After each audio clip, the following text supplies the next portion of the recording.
UP की राजनीतिक गर्माहट एक बार फिर तेज हो गई है। चुनावी तारीखों में बदलाव ने समाजवादी पार्टी के अध्यक्ष अखिलेश यादव को भाजपा पर तीखा हमला करने का एक नया मौका दे दिया है। क्या यह बदलाव केवल एक रणनीति है या फिर भाजपा की चुनावी तैयारियों में कोई कमी है? आइए जानते हैं सियासी बवंडर के पीछे की कहानी। उत्तर प्रदेश में आगामी विधानसभा उपचुनावों की तारीखों में बदलाव ने सियासी पारा चढ़ा दिया है। भारतीय निर्वाचन आयोग ने पर्वों को ध्यान में रखते हुए तारीखों को 13 नवंबर से बढ़ाकर 20 नवंबर कर दिया है। इस बदलाव पर समाजवादी पार्टी के अध्यक्ष अखिलेश यादव ने तीखी प्रतिक्रिया दी है। उन्होंने भाजपा को निशाना बनाते हुए कहा कि टालेंगे तो और भी बड़ा हारेंगे। अखिलेश यादव ने कहा कि यह भाजपा की पुरानी रणनीति है जो हार की स्थिति में चुनावों को टालने का सहारा लेती है। उन्होंने यह भी बताया कि पिछले चुनावों में मिल्कीपुर का उपचुनाव टाल दिया गया था और अब बाकी सीटों की तारीखों में बदलाव किया गया है। उनका दावा है कि भाजपा इतनी कमजोर कभी नहीं थी जितनी अब है। इस बीच सपा अध्यक्ष ने यूपी में महाबेरोजगारी का मुद्दा उठाते हुए कहा कि लाखों लोग दिवाली और छठ के अवसर पर काम के लिए बाहर से लौटते थे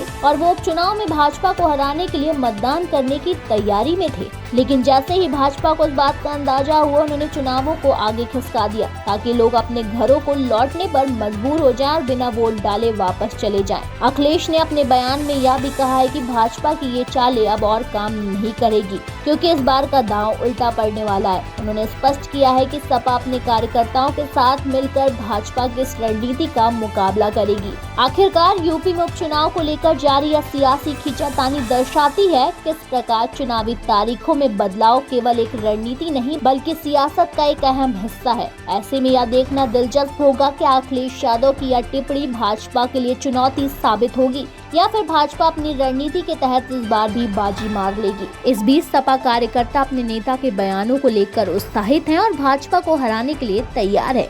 अब सवाल यह है कि क्या अखिलेश यादव के शब्दों में वह असर है जो भाजपा को चुनौती दे सकेगा या फिर भाजपा की चुनावी मशीनरी एक बार फिर कामयाब होगी।